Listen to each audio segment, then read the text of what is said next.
강구하더라. 아멘. 오늘 말씀의 제목은 금식합시다라는 제목으로 말씀 나누도록 하겠습니다.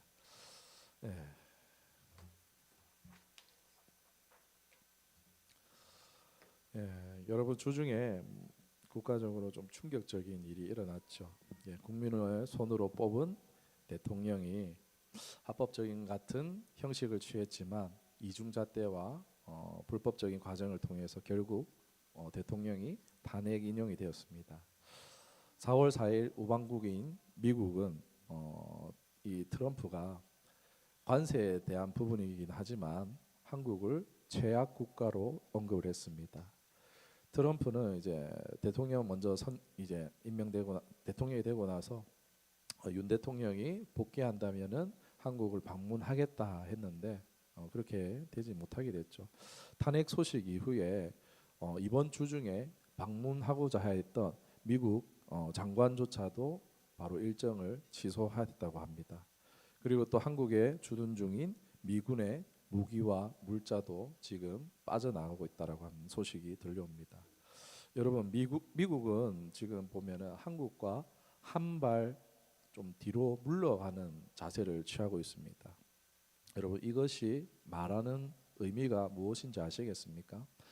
국가 정세와 이런 부분에 관심을 가지셨다면은 미국은 대한민국이 친중 세력이 깊이 장악하고 있다라고 보는 것으로 볼 수가 있습니다.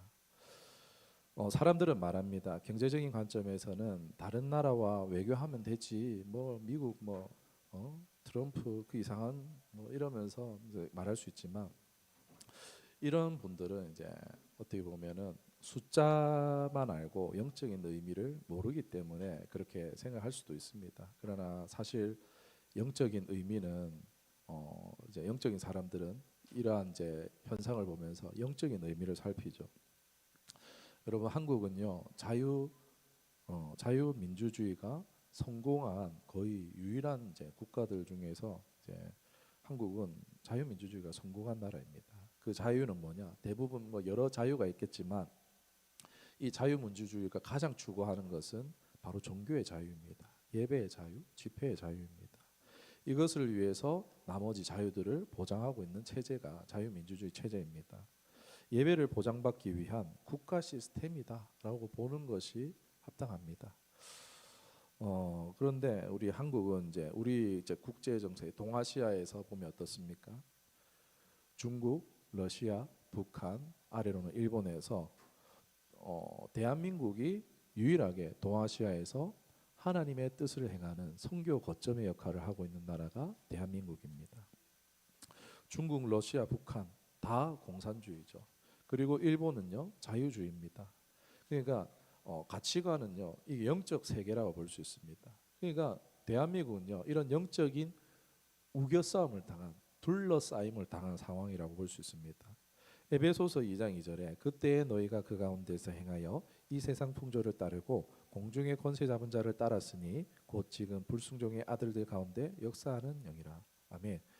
여러분 마귀는요 세상에 역사하는 이제 세상 권세 잡은 악한 존재입니다. 그러니까 하나님의 뜻이 이루어지지 못하도록 반대하는 존재라고 보시는 것이 쉽습니다. 그러니까 하나님의 뜻, 하나님의 구원을 방해하는 존재가 누구라고요? 마귀입니다. 악한 영적 세력들입니다. 더 높은 곳에서는 하나님이 당연히 계시죠. 온 우주를 섭리하고 다스리신 하나님이 계시지만 성경은 말합니다. 세상 권세 잡은 자 마귀라고 말합니다. 그러니까 우리가 흔히 말하는 세속은 누가 장악하고 있다고요?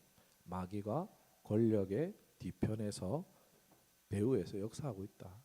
우리 어떻습니까? 왕의 옷을 뭐라고 하죠? 옛날에 용포라고 하죠. 그리고 용안이라고도 하고 외국에도 어떻습니까?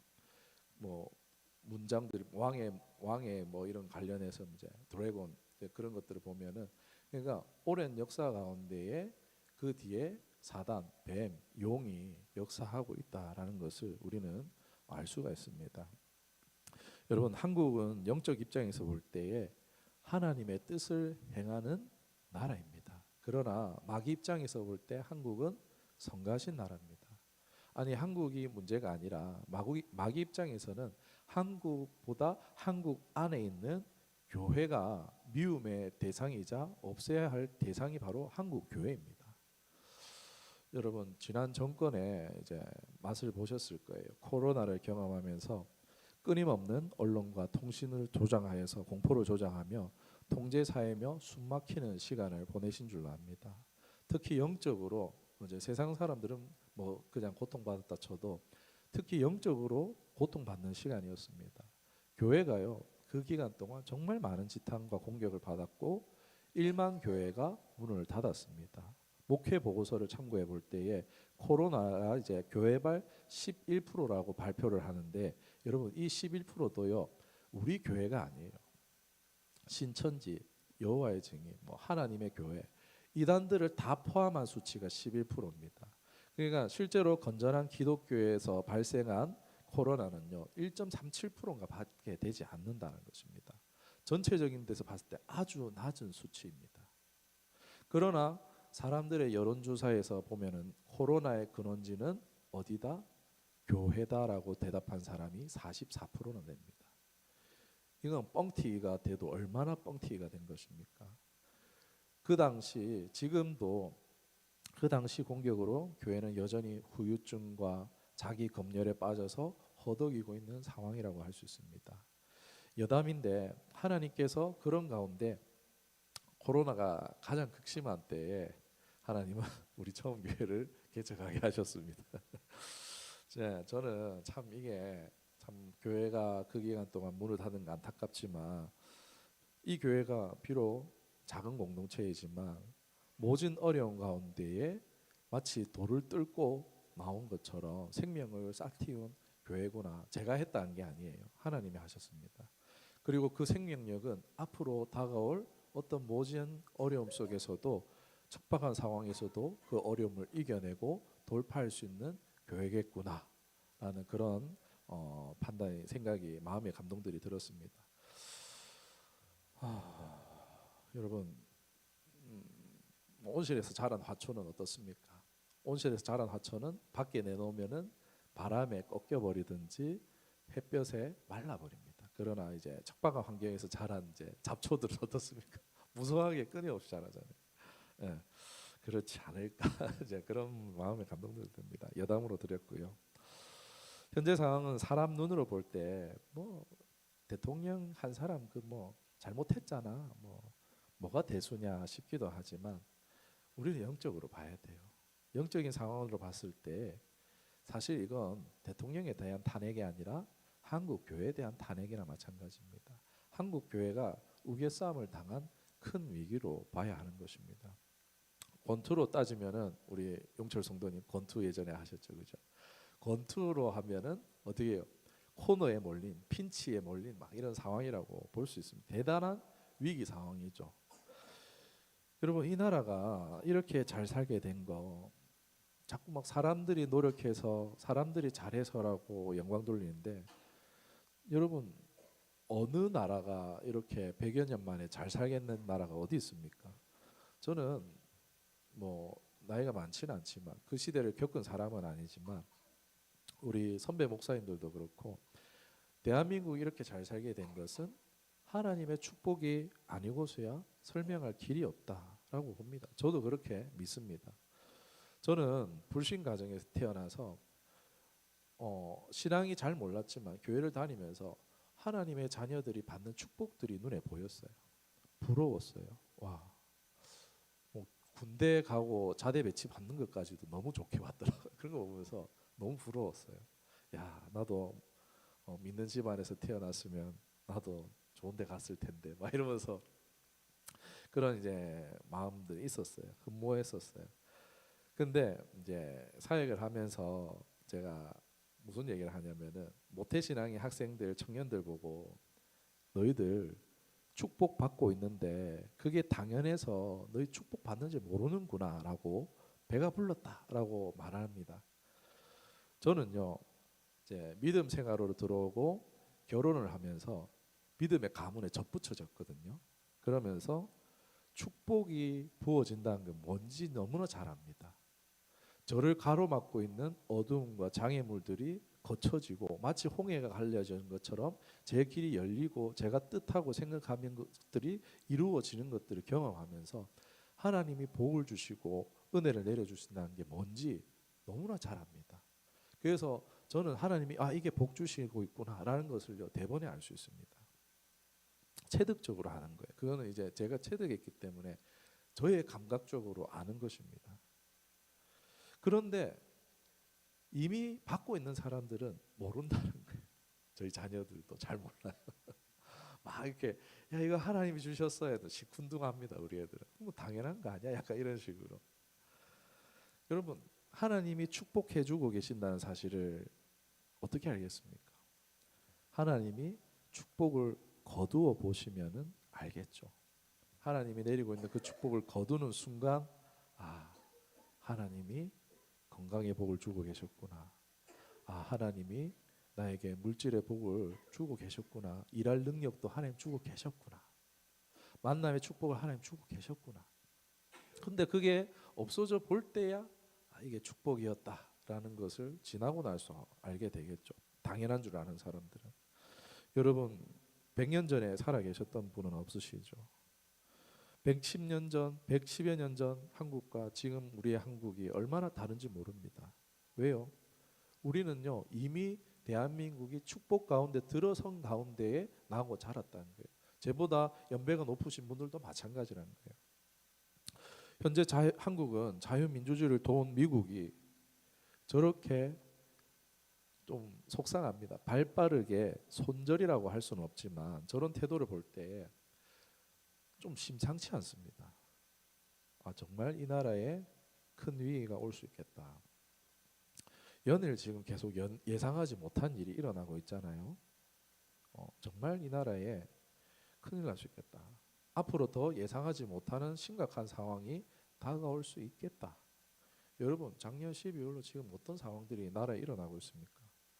저와 정치적 성향과 견해가 다르실 수 있다는 것을 압니다. 이 상황이 위기라고 생각 안 하신다라고도 해도 어쩔 수 없어요. 목사가 앞에서 설교 시간에 정치 이야기를 한다거나 겁을 드리려고 지금 하는 것이 아닙니다.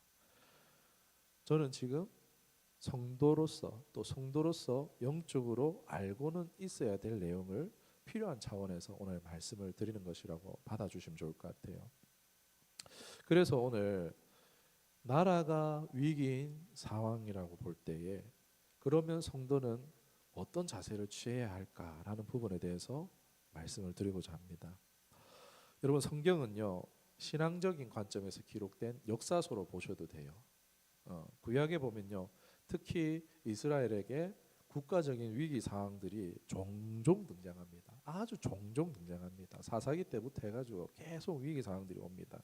왜요? 하나님 말씀 안 들어서 하나님과 동행 안 해서 아무튼 그때마다 보면 이제 대표 왕이죠. 왕들이 어떤 반응을 보였느냐라는 것을 기록해 둔 것이 열왕기상하, 역대상하입니다. 역사서예요. 이제 신앙적인 관점에서 기록한 역사서입니다. 그러니까 크게 하나님을 의지했던 왕이 있는가 하면은 어떻습니까? 자신의 정치적 역량과 수단과 방법과 모략을 다 동원해서 막 이 일을 해결하려고 했던 왕들도 있습니다. 그런데 그 결과는 어떻습니까?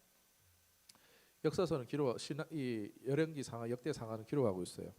하나님을 의지한 왕들은 하나님께서 평화를 주십니다.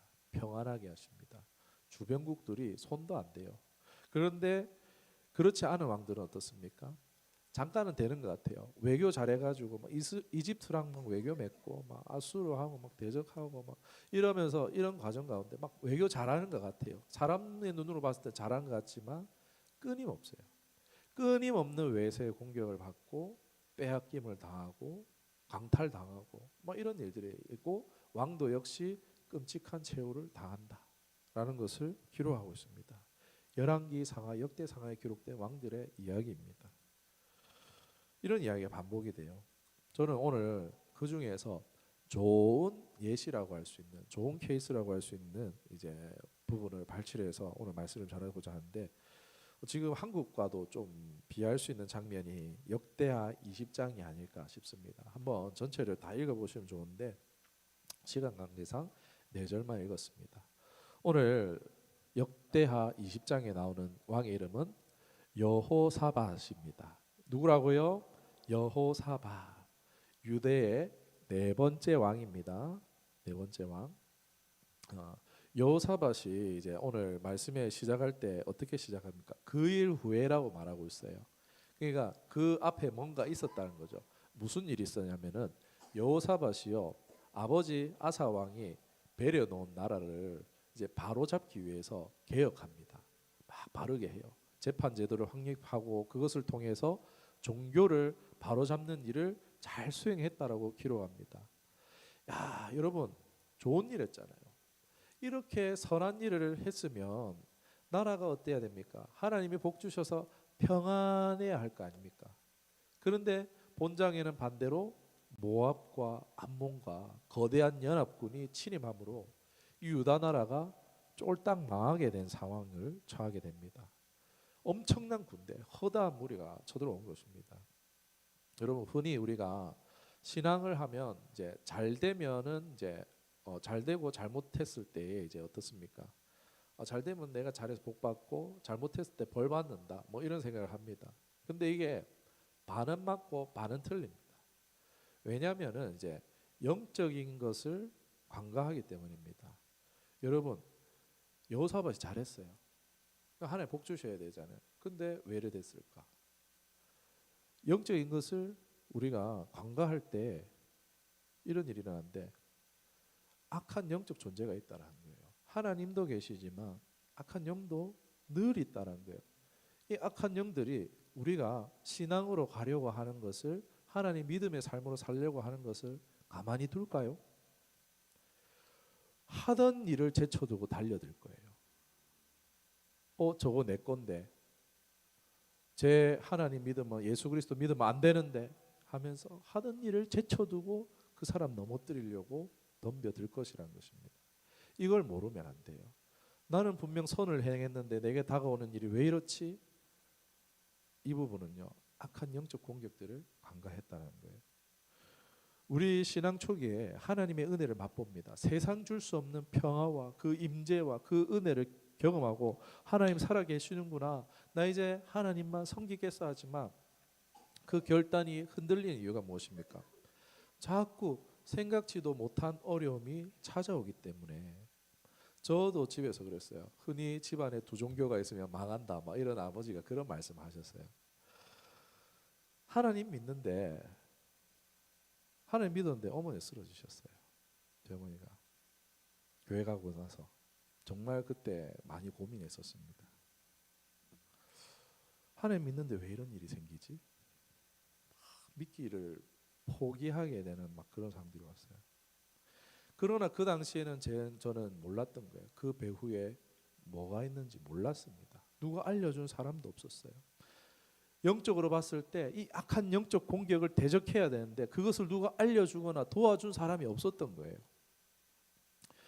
그러면서 신앙 초기에 이런 일로 인해서 이탈하는 사람들 많이 봤습니다. 악한 영적 존재의 마귀도 치열하게 빼앗기지 않으려고 공격하기 때문입니다. 실족하고 낙담하게 만들려고 합니다. 야, 네가 그렇게 살아봐야 아무 소용없어.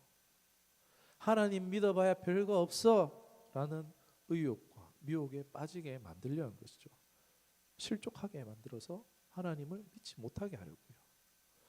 사람을, 공동체를 자기 통치 아래 두고 더 오래 통치하기 위해서 마귀는 이런 짓을 합니다. 우리는 속지 말아야 됩니다. 무지해서도 안 되고, 우리가 또 이것을 알고 다른 사람에게 또 알려주고 지도해주고 도와줄 수 있어야 되는 줄 믿습니다. 그럴수록 우리는 어떻게 해야 될까요? 하나님께 더 나아가야 되는 줄 믿습니다. 하나님께 나아가고 대적해야 합니다. 여러분, 하나님은요, 우리를 구원하실 준비가 다 되어져 있어요. 끝나 있어요. 그러나 우리의 믿음과 연단과 성장함을 위해서 하나님은 일시적으로 위기를 허락하실 수 있다는 거예요. 허용하시는 거예요. 위기의 주제가 되시는 게 아니고 하나님은 위기를 허용하시는 거예요. 사단의 역사 그 일하는 것을 악한 영의 일하는 것을요 일시적으로 허락하실 수 있다는 거예요. 욥기에 나오잖아요. 욥이 갖고 욥이 저렇게 하는 것은 이제 많은 재물이 있고 막 이래서 축복받아서 그렇습니다. 그거 거두면 하나님 안 섬길걸요 하니까 하나님 어떻게 합니까? 그의 몸만 건드리지 마라. 그 다음에 또 와가지고 하니까 그의 생명만 건들지 마라. 일시적으로 허용하시고 욥기가 끝나서 어떻게 됩니까? 하나님이 이렇게 세우시잖아요. 이전보다 갑절로 더 축복해 주시잖아요. 일시적으로 허용하시는 거예요. 하나님이요 우리한테 위기가 온다고 다 막아주시는 게 아니라는 거예요. 왜 그걸 허용하시느냐? 우리가 시험 당할 쯤에까지 하나님 왜 내버려 두시느냐? 정말 우리가 하나님을 의지하고 그 결단이 변함이 없는지, 하나님을 향한 믿음이 확실한지, 말한 대로 고백한 대로 삶을 살아가는지 확인해 보실 필요가 있다는 거예요. 아브라함 시험하셨잖아요. 네가 진짜 나 사랑해? 그럼 독자 줘봐. 내리치려고 할 때 안 돼 하지 마. 이렇게 하나님 막으시잖아요. 끝까지 확인하시는 하나님이에요. 왜요? 자신의 재산을 주시거든요. 하나님은 자신의 그 능력이나 재산들을 우리에게 상속자로 물려주시기 위해서 상속자됨을 확인하시는 과정이에요. 그러니까 위기나 어려움이 왔다라고 해서 낙심하거나 좌절하지 마시고 대적하시고 하나님께로 더 나아가는 저와 여러분 되기를 주님의 축원합니다. 아멘. 여러분 그때 여호사밧이 어떻게 합니까? 연합국이 치러 오는데 큰 물이라고 12절에 보면 큰 물이라고 해요. 이걸 보니까 대적할 능력도 없고 어떻게 해야 할지도 판단도 서지 않는 상황이다라고 12절에 지금 말하고 있습니다. 여러분 이러한 상황에서 3절과 4절을 우리 함께 보겠습니다. 시작. 여호사밧이 두려워하여 여호와께로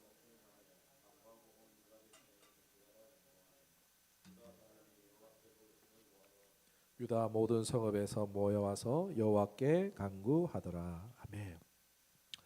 금식하며 기도할 것을 하나님께 철저히 의지할 것에 대해서 요구합니다.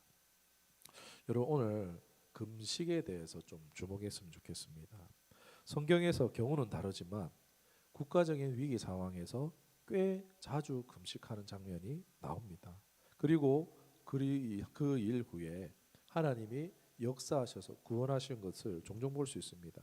제가 아는 것만 해도 오늘 이 여호사밧의 이런 이제 전쟁의 위기 속에서 완벽한 승리를 베풀어 주시는 것도 있고 에스더서에 보면은 이제 하만이라고 이방인인데 이 총리가 유대인 학살을 하려고 합니다.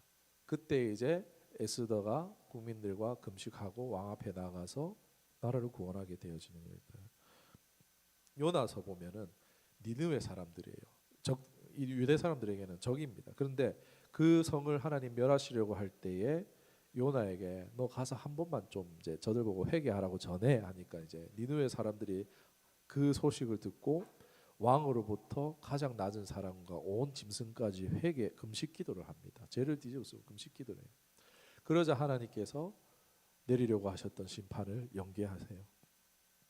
그리고 느헤미야 시대에 보면은 이제 유다 성벽이 무너지고 성문이 불탔다는 소식에 느헤미야가 금식을 하니까 그 나라에 바벨론 간데 그 왕이 성벽 재건을 위해서 왕이 허락을 합니다. 이런 일들이 놀라운 역사들이 일어납니다. 여러분 국가적인 위기 상황이라면 그 문제를 원인을 분석하고 이걸 해결하려고 노력해야지. 아니 교회는 뭐 노력도 안 하고 기도만 하고 앉아 있으면 어떡해? 라고 답답해할 수도 있습니다. 그런데 여러분 여기에는요 이유가 있다라는 거예요. 왜 이런 위기 상황에서 전쟁 준비를 하지 않고 여호사밧은 찬양대를 꾸리고 보면은 이하로 보면요 찬양대를 꾸립니다. 그리고 사람들을 전쟁 칼 차여서 나간 게 아니고 나팔을 치워주고 찬양하면서 전쟁터로 나가요. 어떻게 세상적인 관점에서 보면은 야 이거 이상한데 싶잖아요, 그죠? 그런데 거기에 이유가 있다라는 거예요. 이 유다 나라, 그러니까 우리가 아는 이스라엘은요 어떤 나라입니까? 신정국가입니다. 사실은 왕정국가가 아니고 신정국가의 나라예요. 이스라엘은요 우리가 알다시피 지금 이제 국경이 이제 좀 정해져 있는데 경상도보다도 작은 나라입니다. 우리 경상도 합한국보다 작은 거예요. 처음 나라가 생길 때는요, 이 유대 나라가 생길 때 왕 없었습니다. 사사만 있었지 왕 없었어요. 그리고 이 나라가 막 생겼어요. 뭐 대단한 군사력이 있었겠습니까? 아니요. 뭐 이집트처럼 나일강 문명이 있었던 것도 아닙니다. 이 사람들은요, 진짜 하나님 말고는 살 수 없는 민족이 바로 이스라엘입니다. 그런데 하나님이 내가 국방도 책임져 주고 농수산도 내가 책임져 주고 다 해줄게. 근데 내가 너희한테 요구하는 게 있어. 그게 뭐냐? 내가 거룩하니 너희도 거룩하라. 이것이요, 이 신정국가가 유지되는 핵심이었던 거예요. 그런데 이게 스스로는 거룩할 수가 없으니까 희생의 제사를 도입합니다. 그래서 이제 하나님이 이 희생 제사를 받아 주셔야지 이들이 살아갈 수 있는 거예요. 그러니까 이스라엘이라는 나라의 존폐는요, 뭐 죄를 안 짓는 것도 필요하겠지만 죄를 아예 안 짓는 게 안 되니까 결국에 이들이 유지되는 것은 하나님의 용서, 하나님의 죄 사함이 이들의 운명을 결정하는 거예요. 이 민족의 좌지우지 되는 건요, 하나님의 죄 사함이라는 것입니다. 그래서 이들은요, 매년 대속죄일이라고 해서 이스라엘 백성들이, 온 백성들이 이날은 금식하는 날을 가졌어요. 레위기 16장 29절에서 30절을 보면은 너희는 영원히 이 규례를 지킬지라. 일곱째 달 곧 그 달 10일에 너희는 스스로 괴롭게 하고 아무 일도 하지 말되 본토일이든지 너희 중에 거류하는 거류민이든지 그리하라. 이 날에 너희를 위하여 속죄하여 너희를 정결하게 하리니 너희의 모든 죄에서 너희가 여호와 앞에서 정결하리라. 아멘. 이게 근간이에요.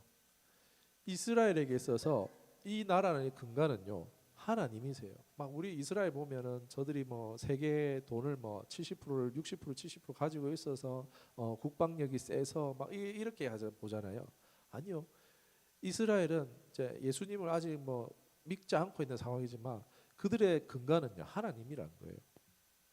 신정국가 체제에서 중요한 핵심은요, 바로 이 하나님과의 관계에 있는 줄 믿습니다.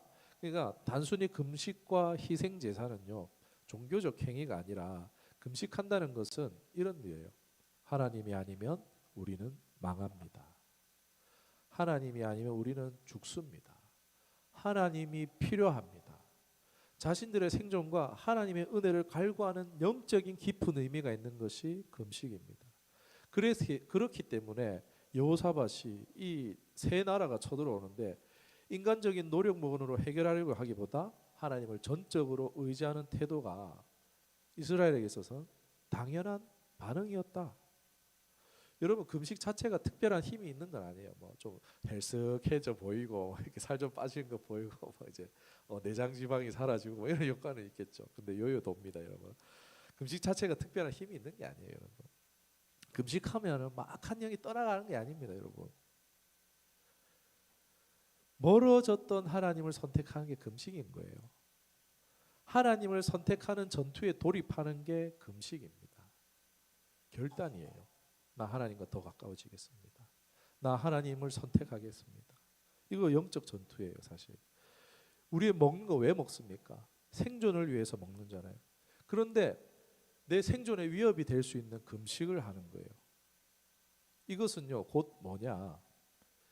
나를 살게 하는 것은 음식이 아니라는 것을 고백하는 겁니다. 내 주인은 내 배가 아니야. 내 육신이 아니야. 내 주인은 예수님이야 라고 고백하는 행위가 금식이에요. 예수님 말씀하시잖아요. 사람이 떡으로 사는 것이 아니라 하나님의 입의 모든 말씀으로 사는 것이다 말씀하시잖아요. 여러분, 우리가 말씀하면은 요 말씀만 생각하는 경우가 있어요. 요 말씀, 텍스트인 이 말씀만 생각하는 경우인데 아니요. 여러분, 하나님은 하나님의 입의 말씀으로 모든 것을 창조하셨습니다. 하나님이 빛이 있으라. 하나님이 묵과 묵은 드러나라. 이제 그러면서 온 지면과 하늘과 바다에 생명을 가득 차라고 하셨잖아요. 온 식물은 열매를 맺라고 하셨잖아요. 여러분, 하나님의 말씀은요, 그때 끝난 게 아니에요. 하나님의 말씀이 지금도 지속되고 있기 때문에 오늘 우리가 사과도 먹고 귤도 먹고 수박도 먹고 고기도 먹고 생선도 먹고 있는 겁니다. 하나님의 말씀이 살아서 지금도 역사하고 있기 때문에 싹을 내고 열매 맺는 게 그냥 되는 게 아니라 하나님의 말씀이 지금도 살아서 역사하고 있기 때문에 지금 이 세계가 유지되고 있는 것입니다. 그러니까 여러분 이거 단순히 물을 먹은 게 아니라 하나님의 말씀을 먹은 거예요. 이런 믿음이 있으시길 원합니다. 말씀을 먹은 거예요. 하나님의 입의 말씀으로 먹은 겁니다. 단순히 음식이 아니라 우리는 지금 하나님의 말씀을 계속 먹고 있기 때문에 생존하는 거예요. 음식을 먹어서 사는 게 아니고 하나님의 말씀으로 지어진 음식을 먹었기 때문에 사는 거예요. 이게 이해되시나요, 여러분? 근데 이것은 단순히 이제 하나님 우리 육신을 흙으로 지으셨기 때문에 육신을 위해서 먹는 양식일 뿐 진짜 양식은 뭐겠습니까? 하나님의 말씀이죠. 하나님의 뜻을 알고 순종하는 것이 그것이 우리의 진정한 양식인 줄 믿습니다. 영생을 사는 길이 바로 이것이에요.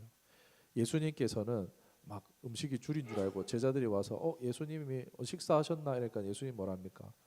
나를 위해 하나님 나에게는 양식이 따로 있다라고. 뭡니까? 그것이 하나님의 뜻에 순종하는 거라고.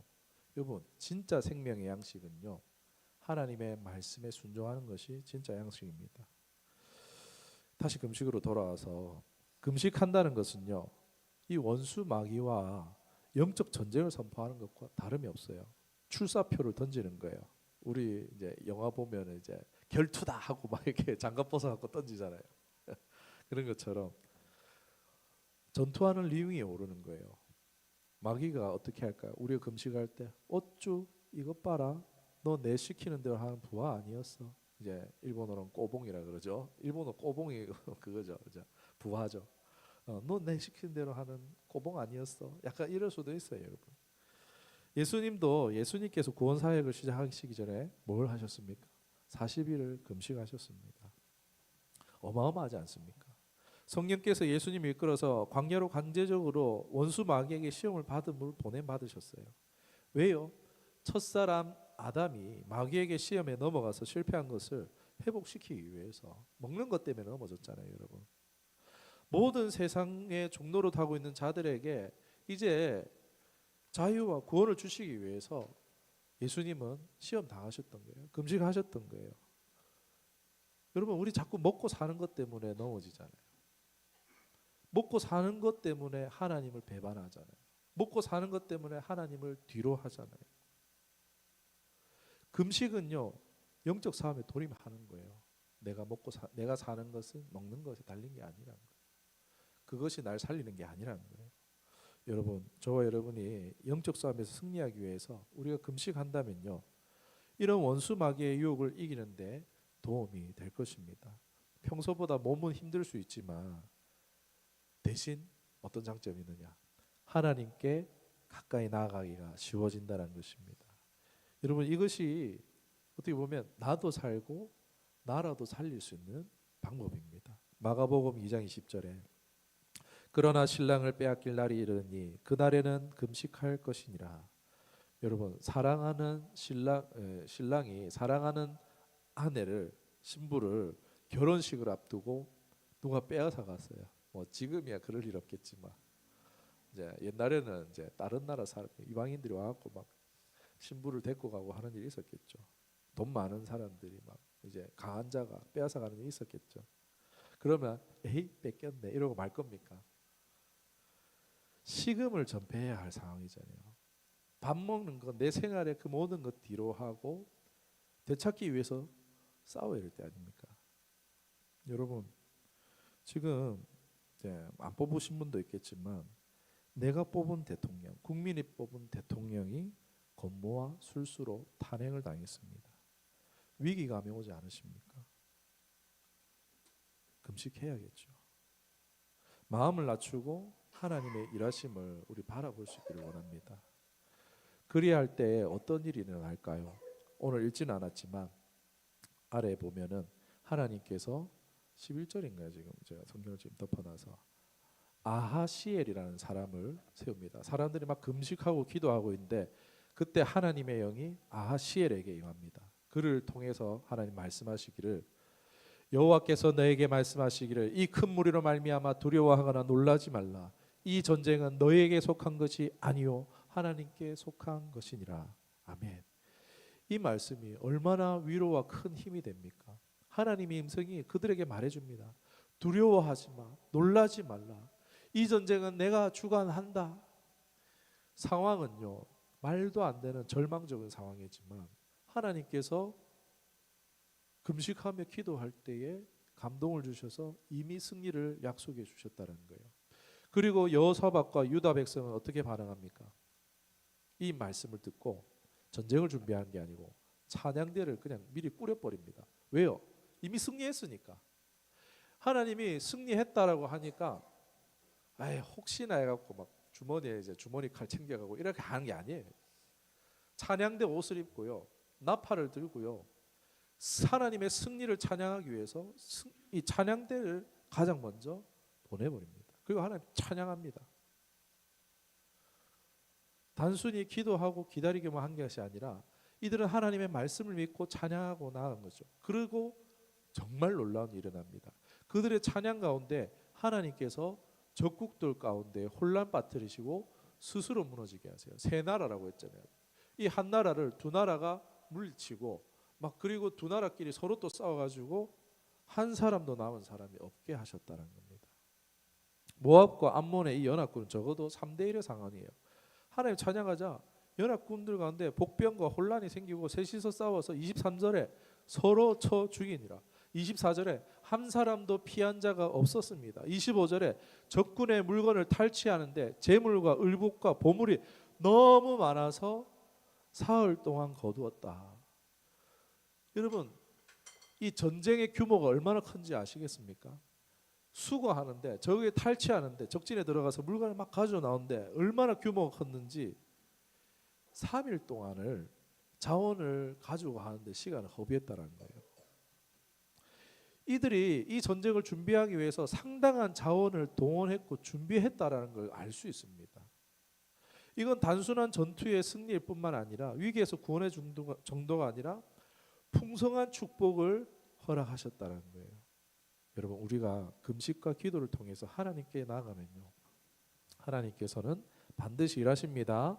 우리의 두려움과 불안과 절망을 하나님께 내어드릴 때 하나님께서 뭐라고 하실까요? 이 전쟁은 내 것이다 라고 말씀하시는 것입니다. 이것이 바로 하나님 나라의 원리며 오늘 우리의 영적 싸움에서도 동일하게 적용됩니다. 그러므로 사랑하는 여러분, 나라가 위기에 처했을 때 우리가 가장 먼저 필요한 것은 금식하며 하나님 앞에 나아가는 것이겠죠. 우리의 모든 문제를 하나님 손에 맡기고 하나님의 일하심을 간절히 기다리며 믿음으로 찬양으로 나아가야 합니다. 그러할 때 하나님께서 대한민국을 회복시키고 새롭게 하실 것입니다. 말씀 뵙겠습니다. 오늘 역대하 20장에서 여호사밧 왕과 유다 백성이 보여준 믿음과 금식 기도를 통해서 우리가 배울 수 있는 것은 위기 앞에 하나님께 온전히 의지하고 나아갈 때 하나님의 놀라운 역사가 이루어진다는 것입니다. 그들은 인간적인 힘으로는 해결할 수 없는 어려움 속에서 전적으로 하나님을 선택하는 선택을 했습니다. 그리고 하나님께서는 그들을 찬양과 기도 속에서 승리를 허락하셨고 풍성한 축복까지 허락해 주셨습니다.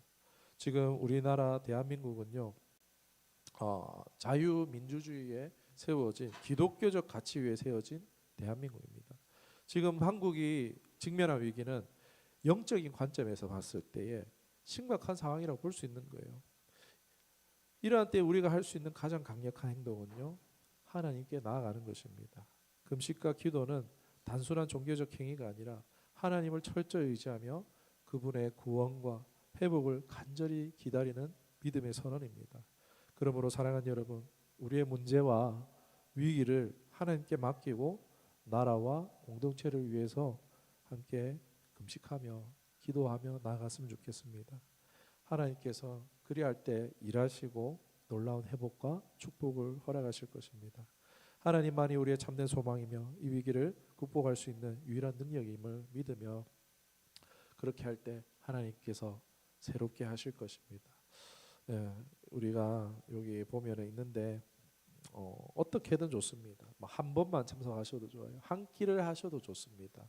한 끼 정도는 우리가 식사 때를 놓쳤네 할 때가 있잖아요. 그런 것처럼 대신 이제 그냥 밥만 굶는 게 아니라 나를 위해서 기도했으면 좋겠습니다. 저도 제가 이제 살이 원래 잘 안 쪘는 사람인데 금식을 시작하고 나서 이제 금식 끝나고 나서 요요가 와가지고 그래서 이제 이게 살이 좀 찐 것 같습니다. 제가 그래서 웬만하면 건강을 생각해서 금식을 하지 않으려고 했어요. 그런데 해야 되겠더라고요. 하나님께서 어제 제가 다른 설교를 거의 다 준비해 놨어요. 이제 그 설교를 정리하려고 했는데 금식하라는 마음을 주시더라고요. 근데 이게 저만을 향한 것이 아니라 이제 우리 공동체 모두가 하기를 원하시는 그런 감동이 들어서 오늘 좀 조심스럽게 이런 메시지를 전했습니다. 여러분 2주입니다. 2주간입니다. 뭐 한 끼를 하셔도 좋고 하루 한 끼를 하셔도 좋고 뭐 전일 금식하면 이제 쓰러지실 수도 있으니까 나이가 많으신 분들은 그렇게 하지 마시고 이제 자신의 건강이 허락하는 선에서 우리가 함께 기도하기를 원합니다. 예, 하나님께서 저와 여러분에게 각자에게 감동을 주실 줄 믿고 뭐 하실 거죠? 묻지는 않겠습니다. 예, 그러나 하나님의 은혜가 경험되어 주시기를 축복합니다. 기도하겠습니다.